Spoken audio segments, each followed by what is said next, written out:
So starting with our usual stance, feet below hips and toes pointing forwards. Oops, I've just lined my feet up. You can have your feet slightly turned out if that's more comfortable, but try not to get it too sort of displayed out, because you want to keep your knees pointing in the same direction as your toes. But you do have a little bit of leeway there. Weight a little bit forwards and then just letting your hips drop back gently and begin to turn in the middle of your body.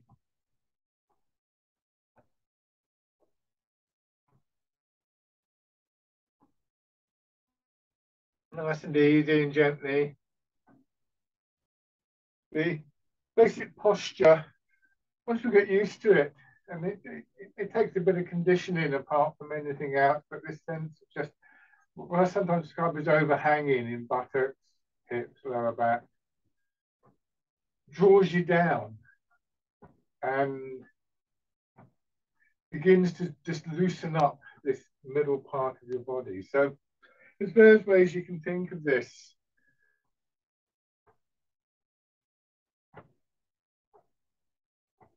If you like an image to work with, then just imagine something like there's a spotlight in the neighbourhood. If that was a spotlight, it would be moving. I'd be panning it across the room.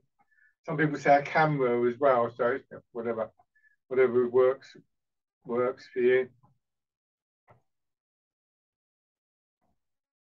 Another thing you can do, just it makes the turning a little bit awkward, but just put one hand on your belly here. If it's comfortable, one hand on your back and turning and just get a sense through the touch for the feeling of movement there, particularly in your back. I mean, that's where I feel it the most. This movement of the muscles expanding and contracting, you'll feel them sort of bunching up and releasing and so on and so forth. Same thing here. I notice that when I do this, my hips are going, my knees are going out of line, which is quite tricky. It's actually quite a small movement. You might also find just here between your leg and the torso, there's a little kind of valley. You might feel a very particular movement there. That's referred to as the qua in Chinese, and it's like on each side they open and close. So there's various ways, various perspectives on this. One isn't necessarily better than the other. They each have something to offer. But as always with a lot of this stuff, the first thing to focus on is what's immediate to you. So I sometimes describe Tai Chi, just turn this just in case. Sometimes describe learning Tai Chi to people as being a bit like getting into a house. And there's several doors to get in the house, a few windows you could jump through probably. Once you're in the house, there's all sorts of areas, all sorts of rooms to explore. And I think it's an interesting image, I think, for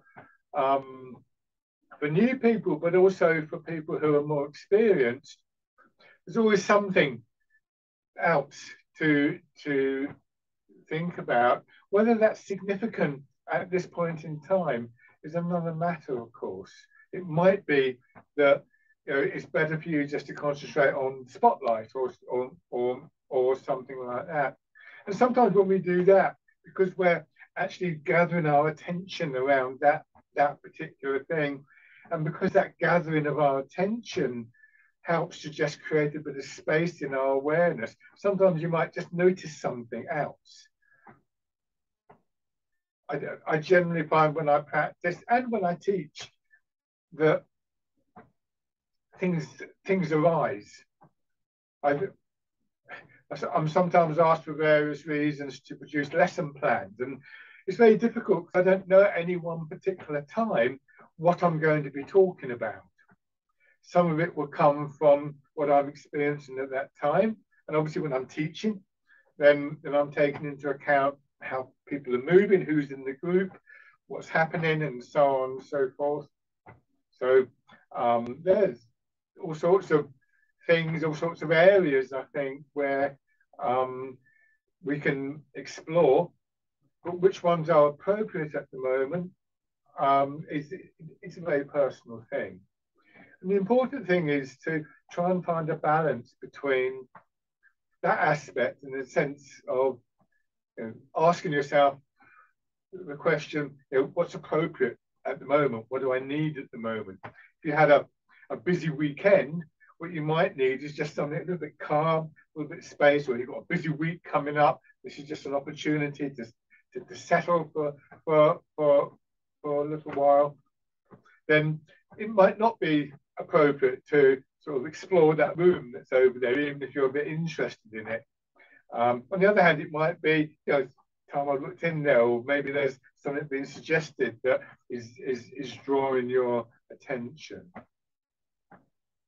So the things that we focus on are the foundations for everything else. Our posture is important, how we're holding ourselves and how we're aligning ourselves, in particular with the pull of gravity through our body. Our root, the dropping of our center of gravity that I've already described. How we're moving, trying to move from the center of the body. Breathing may be another one, if it suits you. Just aware of how your body's responding to the movement and the posture. In the first instance, just maybe ask yourself, how is my breath responding to this movement? In some of the slower exercises, we may look at taking in breath in, see how that feels.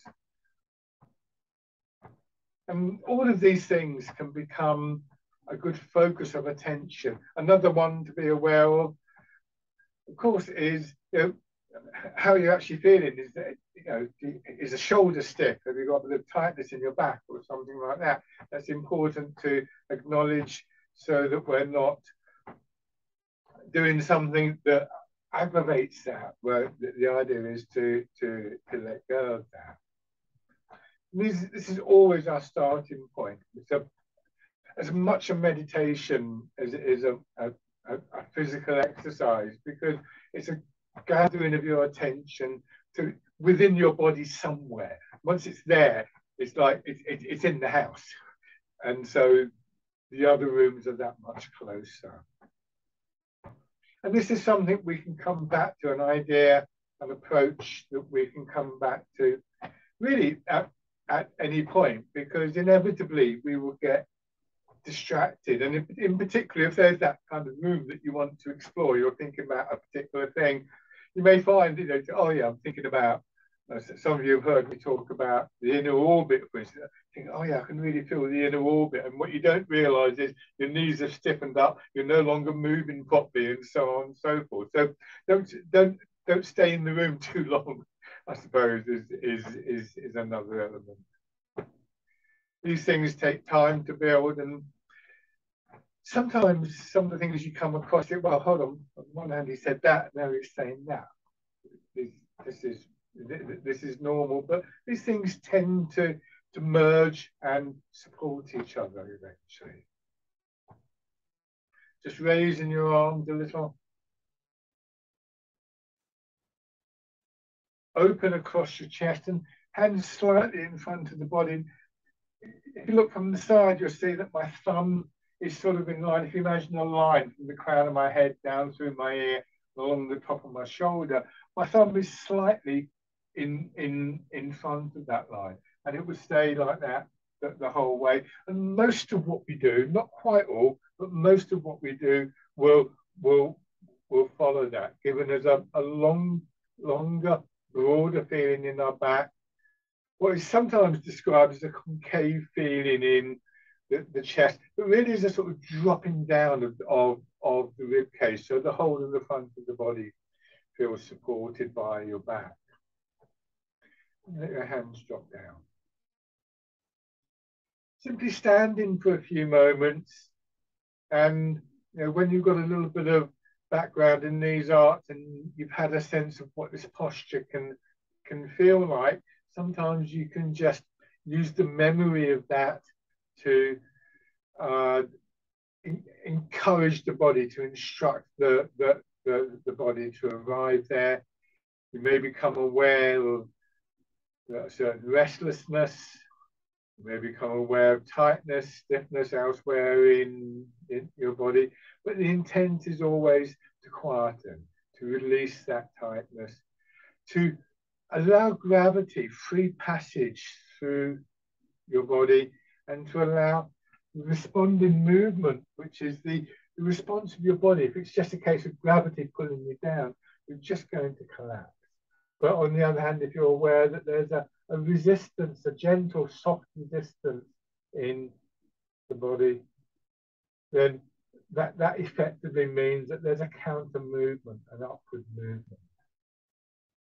And from this, we can take the idea of sort of movement itself, or think of this as a generating, a foundation movement, a flow, a momentum, an energy, however you care to label it.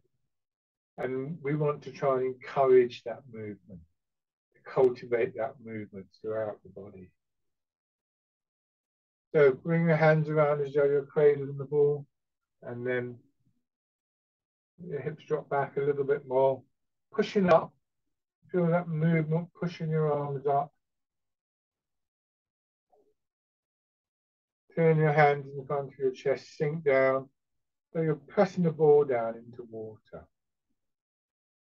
And when we do that, then eventually, we push down, we push down, we push down, and suddenly there's the resistance of the water, never hard, never stiff, always with that softness about it, but strong enough that it just naturally pushes you up again.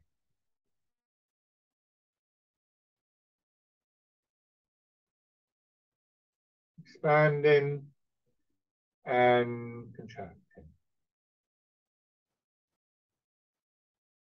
You might want to focus on your spine, because when we push up, it's as though your hips and the back of your pelvis push directly into your spine, and each vertebra would push up gently into the one above it.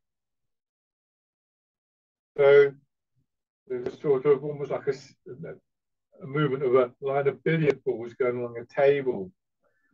So your spine just seems to lengthen, expand, and gets pulled down, and finally bunches up again. If you can think of a spring being compressed and then expanding, compressed and expanding, if you can get a sense of that, then that's a movement you want to feel spreading through the whole of your body. You can apply the same kind of idea to your rib cage and spaces between your ribs and elsewhere, wherever you feel you can sort of apply that image.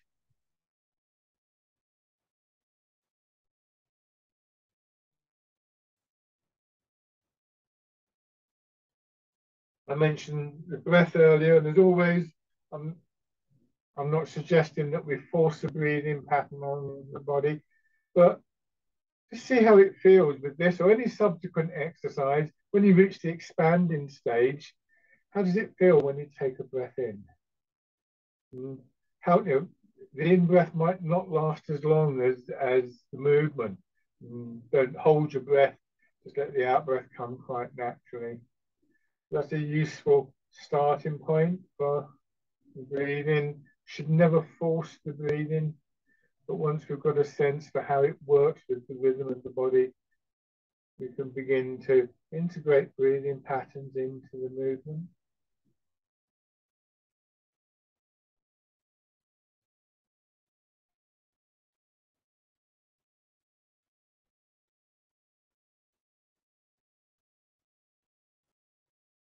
And a strong emphasis on that sinking down.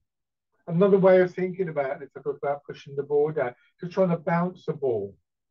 Oh, if I was going to bounce a ball, it's no good very carefully, tentatively placing the ball on the floor. It has to be able to drop in order to produce the movement up. Now changing to the wild goose. At the bottom of the movement, bring your hands out, a little bit to the side. Still, remember here, this time it's because my hands are palm down. I talked about the thumb being in front of that line, crown the head down through it. And now it's my little finger. The same idea, hands very slightly in front of my body.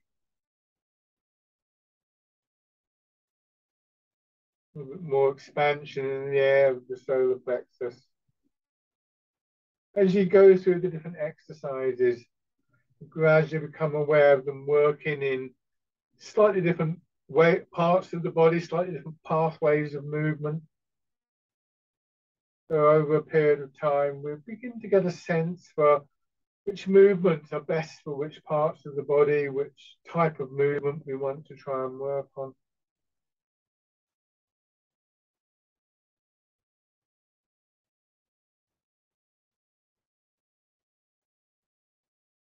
And then hands crossing in front of your belly, heart in the clouds. Try not to lift your shoulders here. I want to drop my shoulders down. So this movement is a simple rotation of the arm in the shoulder joint. So the cup of the joint ideally will stay fairly still and stable. There'll be a little bit of movement there. Oh, I'm doing the wrong one. So yeah, keeping that going. And one way of keeping the shoulders down, just imagine somebody very gently pressing down on your shoulders as you push up. And this is one of those images that we use and simply allow our body to find a way to accommodate the image, to move with the image. Rather than thinking, well, I've got to do this now, I've got to do that. Observe how your body is responding to the image and work from that. Same thing now with dragon plucks the stars from the sky. So pushing up, one arm, pushing up. For people who are used to this, there's two ways of doing this. One is in the way that we're doing it now with hips pushing up just like the previous three exercises. Or the other is to not have the up and down movement, but just to sink back. When you do this, you're allowing that movement of gravity through your body more easily, and you're allowing the upward movement. So the movements that are still there within your body. And what you can do is work between the two. So you could start off, pushing up, sinking down with quite a big movement here. Gradually make it a little bit smaller. Focus on the feeling within your body, in each side, expansion and contraction and whatever else you feel, until eventually the hips are still hanging back, but you're not actively going up and down anymore, or as far as you get able to retain a sense of what's going on within your body. When you lose that feeling, just go back to the bigger movement and start all over again.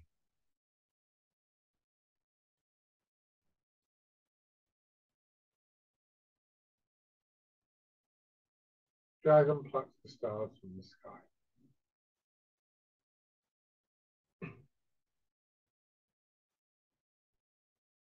Do one more of these. The next two movements, we keep this feeling of sinking back, but not going up and down. So now, just bring your hands to your sides, pushing up. Just do the first and the last of this little set of movements to begin with. So upwards and then sideways. Just checking, have a little look that you're not pulling your hands right back. Remember, slightly in front. Get that feeling in your chest, the ribs just softening.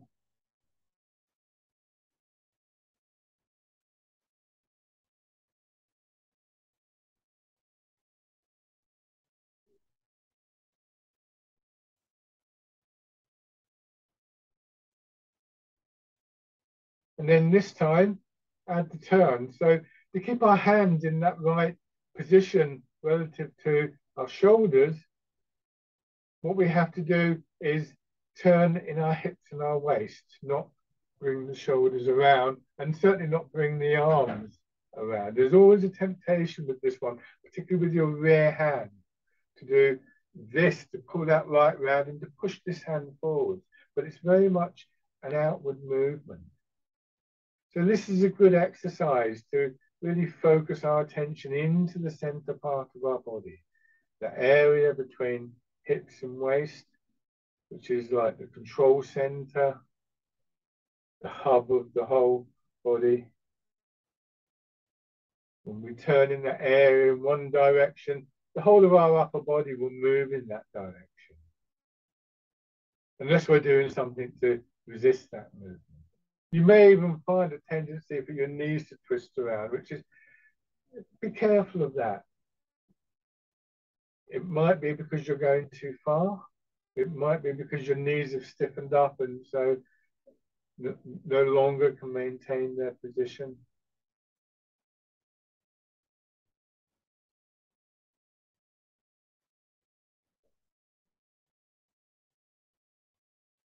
Remember, we're practicing not just an exercise, but underlying principles and ways of moving that when we become familiar with them, we'll start to find their way into our everyday movements.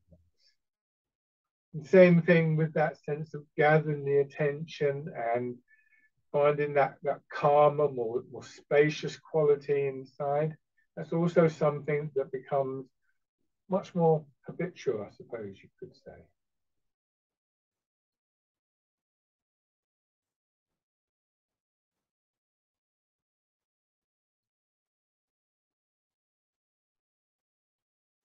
This is the last set of this particular exercise.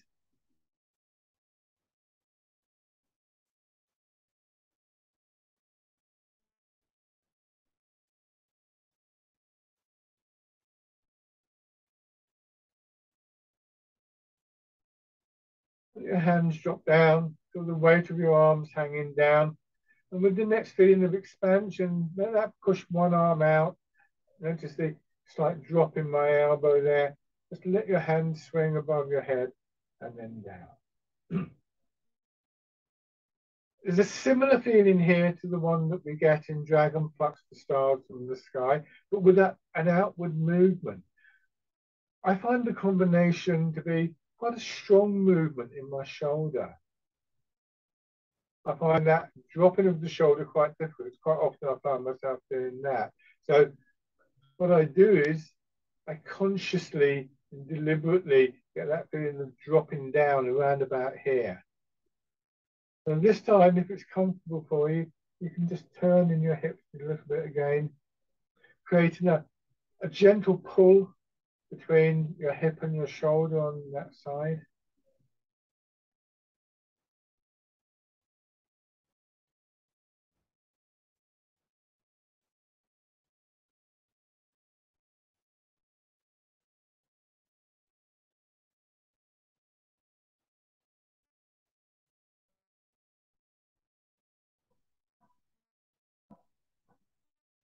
And then change sides, noting any difference between one side and another.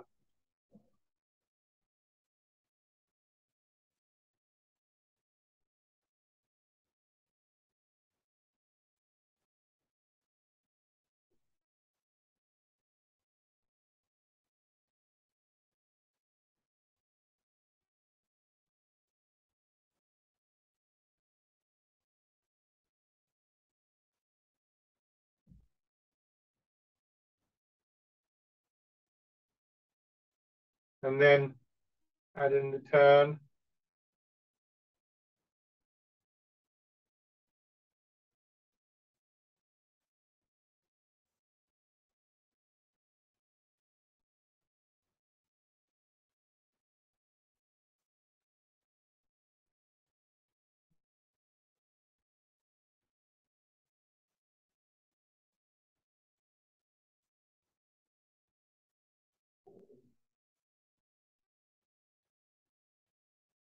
Now, rowing a boat in the middle of the lake.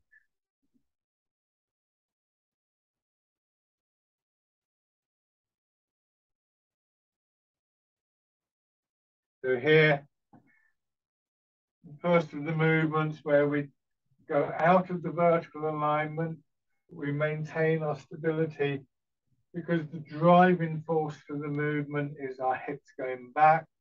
That will tilt the pelvis, which in its turn will send shoulders, head, and arms forwards, and then allowing the hips to drop back down, straightens the levels off the pelvis, and draws our head and shoulders up. Very careful with this one. Watch out for your knees and your back. This is, you don't have to make very big movements. Feel what's right for you at this point.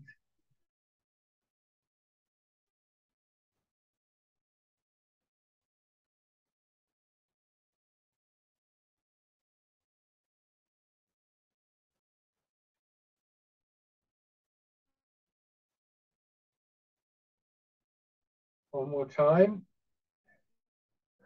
We're going to use the same idea in combination with the horizontal turn in here.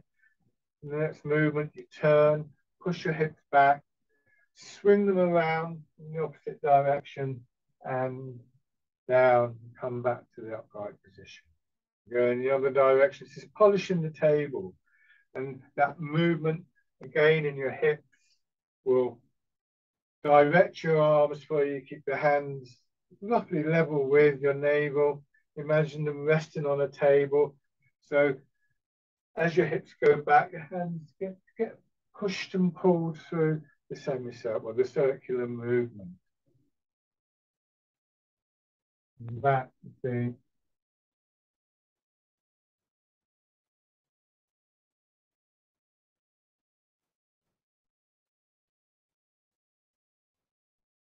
one more of these.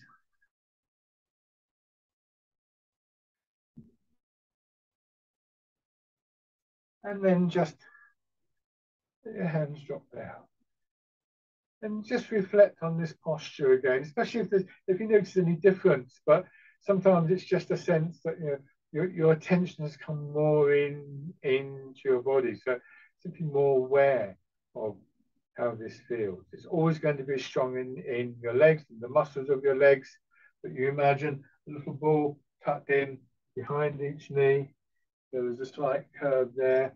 You could also imagine a ball just resting on your hips there and in your ankles. So all the joints have this slightly rounded quality about them. And then shake out. That rounded quality in the joints is true for all the joints. If, for instance, if I just let me get this right. Yeah, there you go. So if I hold my finger out there, the joints are straight and it's quite locked. It's not at all comfortable. If I just let the joint bend, I'm exaggerating here. It's only a small movement. We then have the structure of the joint as part of a circle, hence the idea of the ball. And that just eases the pressure on joints. Think of your joints as being like the hinges on a door. If they're constantly pushed back, then it's going to strain not only the hinge itself, but also the door frame. You also risk damage to the joint, a joint that is constantly extended to its full length. Its full range will risk damage to the joint, the synovial membrane. And it will also lock your whole body up. Sometimes major joints of your body, like ankles, knees, hips, shoulder, elbow, wrist, are referred to as energy gates or movement gates. And that's quite an interesting image. If you've got a group of people walking and they're walking through a gap in the fence, there's a gate, and the gate sticks, then there's going to be a bunching up. They're not going to be able to move through so easily. So we want to try and keep the gates well oiled, I suppose you could say. The connections will be made through tendon, ligament, and muscle, and that's where we start to really feel those parts of the body working harder than perhaps we're used to. So if I've been used to standing like this, if you look at my knee there, that knee lock back here, my weight is going into my knee. It's being blocked, but it's also bearing on my knee. It's not good for the knee. Like this, suddenly there's this feeling of my weight going down. I can feel more happening in my calves and my feet. But of course, we tend to hold the joints quite tight, and so that's where we can get joint damage, and the muscles have to be able to adapt to that. So we want to retain that in movement. Going into our second main posture, the bow stance, you turn one foot out and step forwards. I've kept the width of the step. And really what I want to be able to do is to feel that I can comfortably move my weight without losing that softness in the joint. So if I do this in the other direction, on the other side, you look at this knee joint there. When I go forward, I don't want to do this. I don't want that knee to lock out. If I was stretching, then I might do that. But stretching, you know, the leg would be much straighter. But we're not. We're interested in movement. So I want to avoid this or this. It damages the joint. It throws our structure off, and it blocks the movement. So the length of your step, the moderate step, probably not a stride, but not too short either. About the same length as width, in fact, to start off with. Allowing yourself to just settle about 60% of your weight in the front leg, maybe as much as 17 in the back leg at this point. And as much as possible, facing straight ahead. So if you have a wall in front of you, you could imagine that wall and your hips and shoulders being parallel to each other. If you are at a bit of an angle, which we quite often do find ourselves doing that, be careful about overcorrecting here, because one of the things that can happen here, you see I'm at an angle and then I change the angle and straight away my back knee's being pulled out. Or maybe what I do is I just turn the shoulders, I forget to turn in the center, and that pushes up back. Ideally, we want to be able to face forwards and have the choice about whether we turn, which is something that we do sometimes, of course, but not at the expense of our knees or our back. So this is one of those changes that takes place over a period of time, allowing muscle and tendon and ligament to condition to allow us to be more comfortable in this position. And just taking a moment, what I sometimes refer to as a punctuation point, here in the front leg, here in the back leg, just to make sure we're nicely settled. It's a difficult movement for various reasons, for quite good reasons actually. We do have the habit of leaning slightly when we want to move forwards. It gives us a bit of momentum and so on. That's not what we're doing here. It's all about the push from the legs. But we may well do this a little bit, which means that when we get to here, I'm now a little bit out of line because I'm not trying to take a rapid step forward. We will take a slow step soon, but not a quick one. So I want to take a moment just to readjust. Then I go back and maybe I'm leaning backwards, so I want to readjust. It's useful to do that, even if you don't think you're going out of line. You might find that in fact you were. But even if you're not, then the very act of doing that means that just for that moment, everything settles, mind and body together. So we get this reminder of that very deep sense of stillness and calm that can come out of the Tai Chi practice.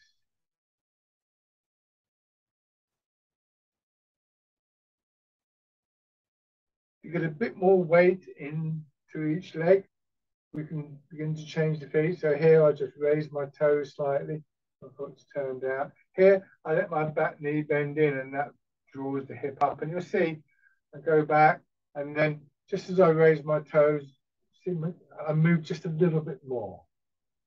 And then here, just a little bit more as my weight makes the final transition from one foot to another. So for instance, here I go forwards, I've got 60% of my weight in that leg, but now it goes to more like 70 or 80, just that little change there.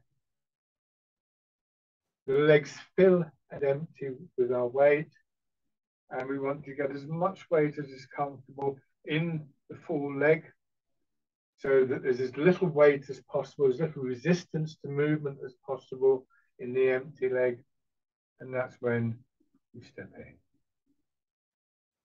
Don't rush into the step. Take that moment to settle and make sure you're in line. You know, if I was doing this and I go to take the step, that's when I'll start to lose my stability.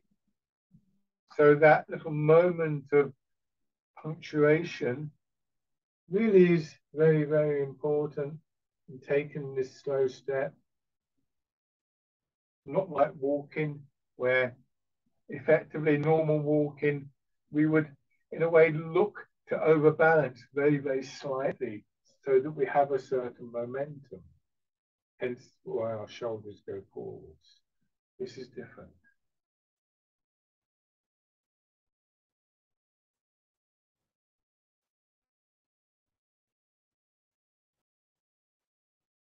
Give you an extra shape.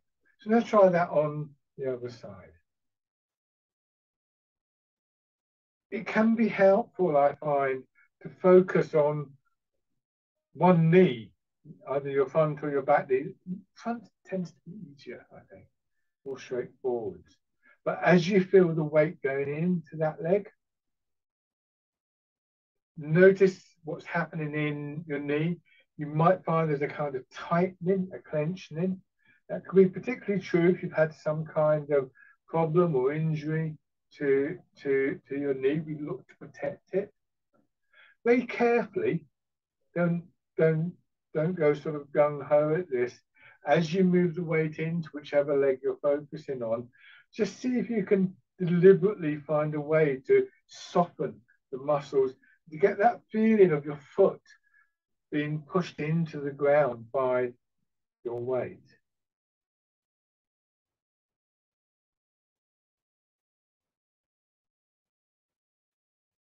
So a weight change is another one of these very fundamental movements.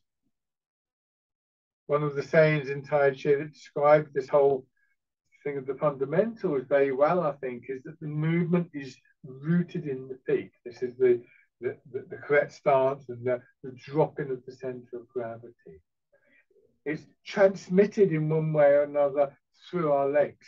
It has to be, because it's the legs that connect feet to the rest of the body. Directed, controlled through the center of the body.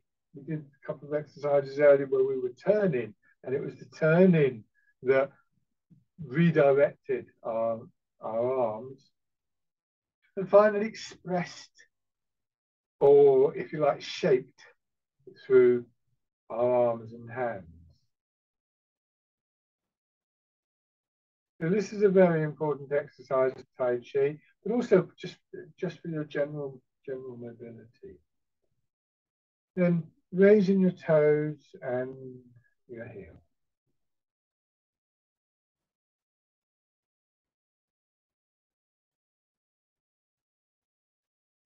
Where this differs from, if you like, normal walking is that our shoulders would still be directly above our hips.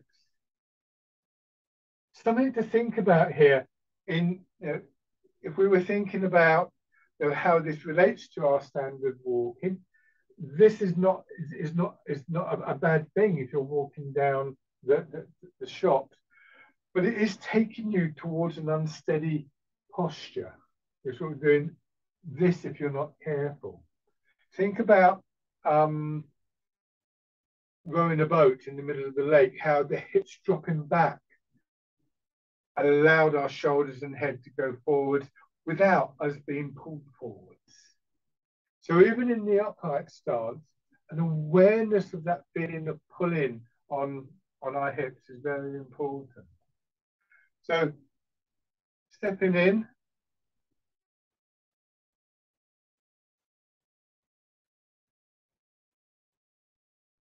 we'll do a little exercise in a minute to illustrate that.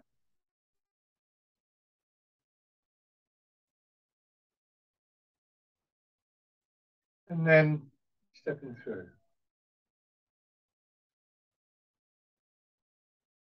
Still in that upright stance, so you're able to plant the foot down before you commit any weight to it, as though you're walking on thin ice. Again, that differs from our standard walking, where we sort of almost fall into the leg. In those circumstances, what would counterbalance the effect of falling, as I just said, it would be the dropping back of our hips.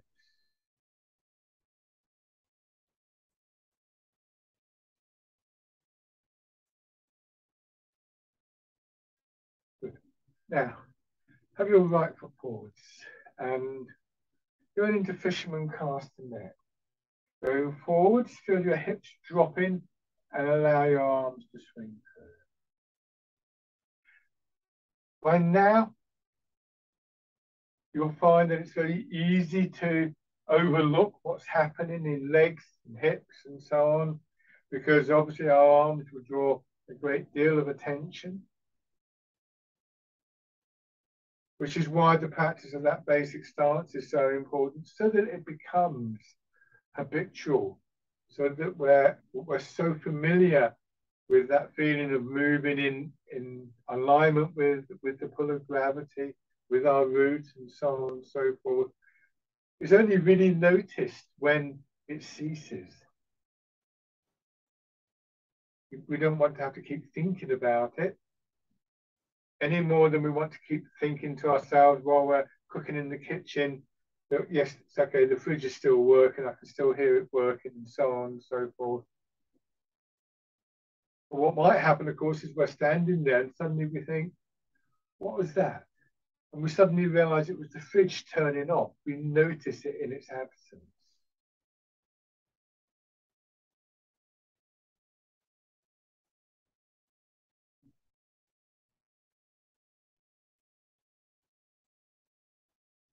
And then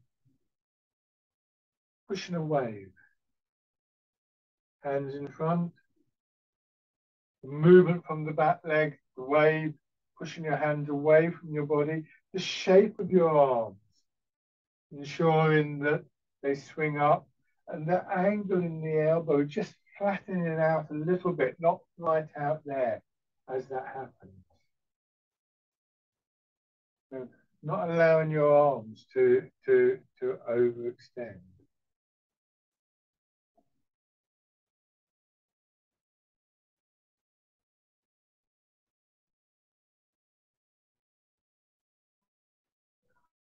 Good. And then on the other side, start with fisherman castanet. This is a great exercise for establishing that background of awareness. It's a lovely exercise in its own right. It can feel great in your back and so on. That lovely wave-like movement through your body. But because it's very simple, we're unlikely to get lost in the movement. Think, oh, what comes next or anything like that. Very straightforward. So we can practice a sort of dual awareness, an awareness of what's happening in the upper body, arms, hands, belly, chest, and back, against the background of that sinking down, transfer of the weight, and so on and so forth.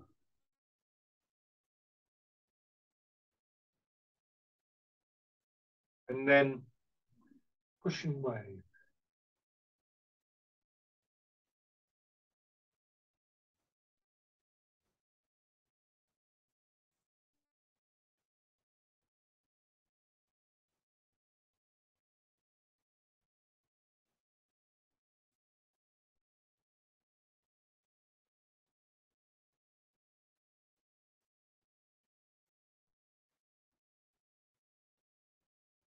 One more time.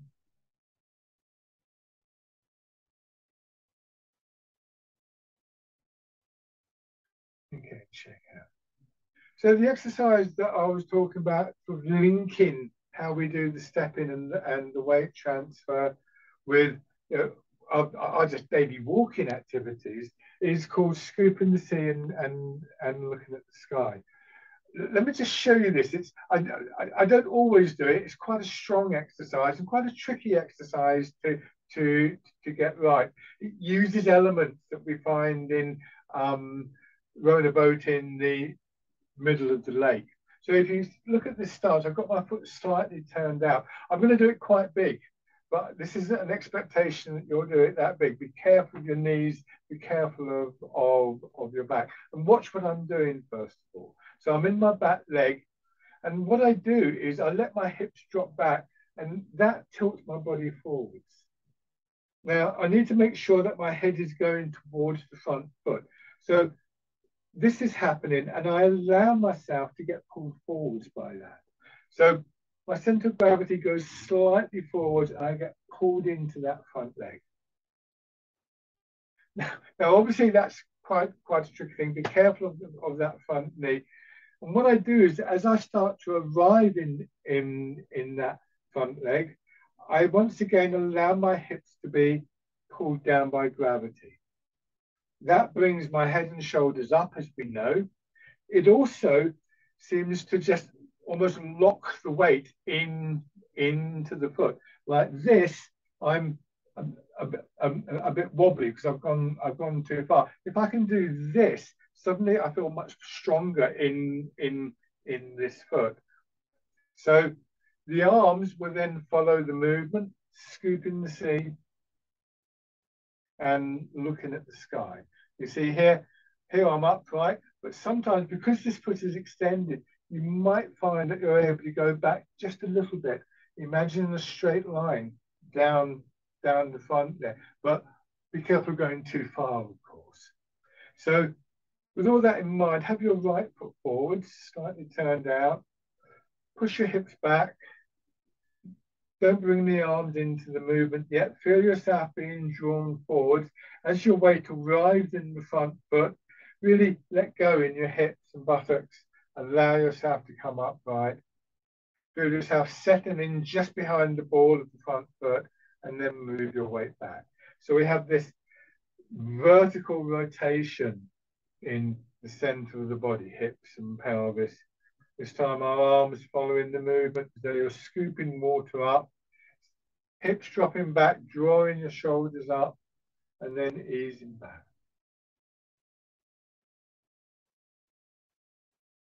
So this feeling of our hips regulating and moderating the movement forwards is the linking factor, I think, between the weight transfer and the step in that we do in these sessions and our regular walking.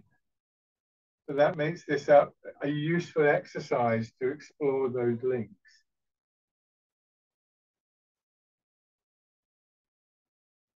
Again, I would emphasize the key thing here is really what's happening in your hips.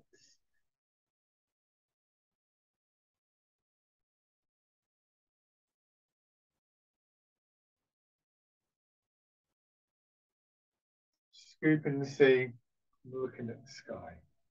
Now, have your other foot forward. Try the same thing again. Never lock this knee, by the way. So here, don't do this. Pull that knee back. Again, be careful of your back. In theory, this should be very good for the back, but in practice, we often have that habit of getting here and kind of pulling ourselves up, which tightens the back. So focus again on that dropping of your hips.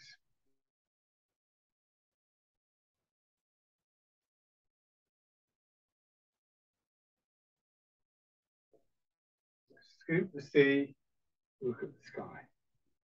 And if you can just gently manage that slight angling backwards, you get this lovely open feeling. But again, Don't force that, don't rush that.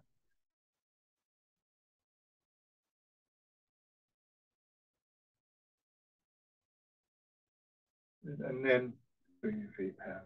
It's an exercise you can do in a chair as well. It's quite a good way of just taking the pressure off the body, because it is quite a strong exercise, and just being able to focus on what's happening in the center. The weight doesn't go forward, particularly when you're in the chair. Have your right foot forwards again. So our center, the center of the body, can rotate horizontally, can rotate vertically, and of course, any kind of like combination of that. So this time, settle your weight into your back foot, turn towards the front foot, let the arms swing out, and then forwards, turn the opposite way as the wind blows the willows. Still taking a moment to settle properly in your foot as your weight arrives. Don't rush the movement. Nice, smooth, open, very lovely quality in the upper part of your body.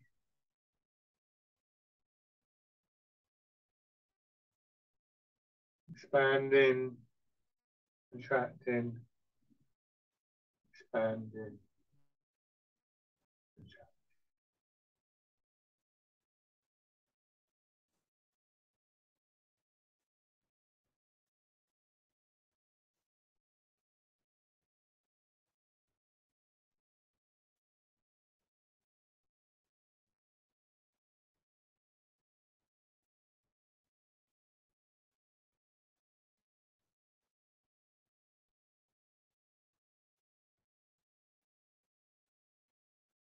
Change over, left foot forwards, turn towards the front foot, and then as you move the weight forwards, swing around, using the center of your body, certainly to direct your arms, but maybe also aware that it's not separate from the weight transfer.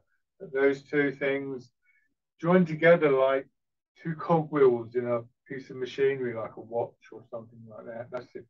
Watches have cogwheels anymore, but you get the idea. they're not independent of each other, but you can choose about the turning in the center. Sometimes we don't turn, sometimes we might turn the other way, and so on.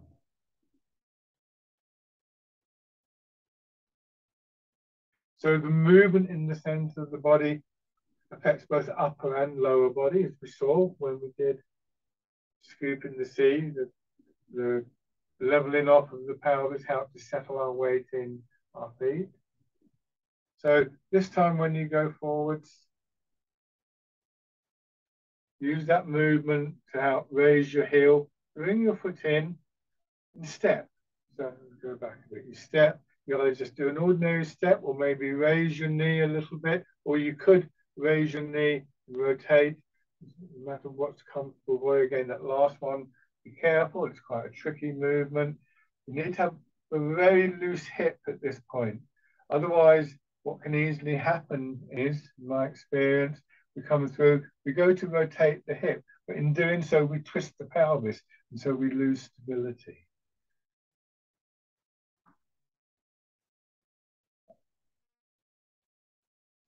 And then this time, going back.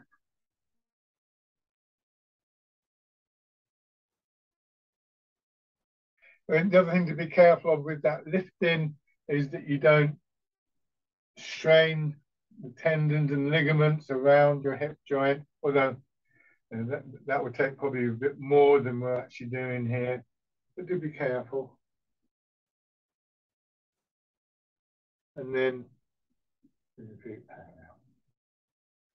although we're always concerned with the whole body being in motion, it can be useful to practice certain ideas. I think things like feeling the hips going down and our head and shoulders coming up is a great idea. That last movement, if the idea of raising your foot up like this, that twist appeals, but you can't quite manage it, then use something to support yourself. I've got the chair here, you could do it on a wall or a table, somewhere safe so that you can hold on, and then just play around with this. What happens when you lift your knee? What happens when you lift your knee and rotate your hip? And quite often, what we will find is we raise the knee, and maybe we do this. I'm exaggerating. Maybe we lift the pelvis, or we manage to raise the knee, and then when we do this, as I said, you know, sometimes it can be we can end up doing that if there's a bit of tightness in our hip. So, you know, going back to what I said at the start of the class, that's one of the rooms that you might want to explore. Think, oh, I really want to do, you know, if you think that I really want to do this movement, this dragonfly skimmers the water, that way you quite fancy the idea of doing that. That's not a bad aim, but you might just need to focus on it a little bit, try and work out what it is that you need to do. Practice that and give it time to integrate into the overall movement. So just rubbing your hands together, tapping over your face.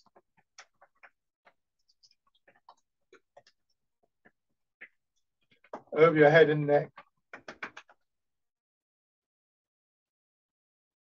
Down to one shoulder. And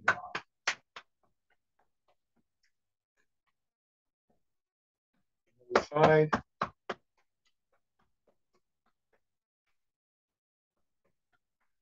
And onto your back.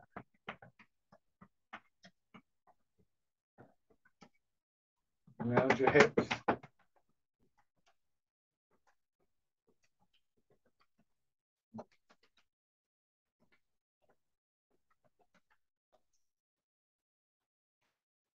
Right on your belly. And then the upper part of your chest. Your hands are shaking. Coming back to the parallel stance, what we refer to as the Wu Chi stance, this closing exercise is really all about coming back into this position, both physically, of course, but also in our mind, that quieter, settled quality, that return to the mountain. And I think it's a useful exercise because it acknowledges that those qualities that we look for aren't just permanent things, that what will happen is we get a glimpse of them, we lose them, but we learn to come back to them. So sinking down, pushing up, feeling the pull of gravity, flowing through it a little bit, but then eventually just allowing your arms to circle around and to draw in, and finally hips sinking and dropping down. Don't get into a fight, don't strain against the pull of gravity. Stop the extending movement before that happens, just before that happens if you can. Like riding a wave in the sea, just catching the wave at the right time. In this instance, the wave will just carry you back down.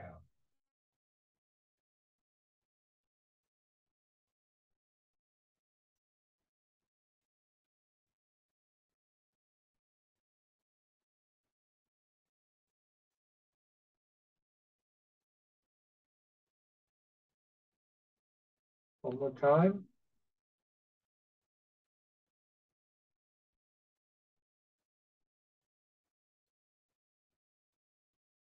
And stand.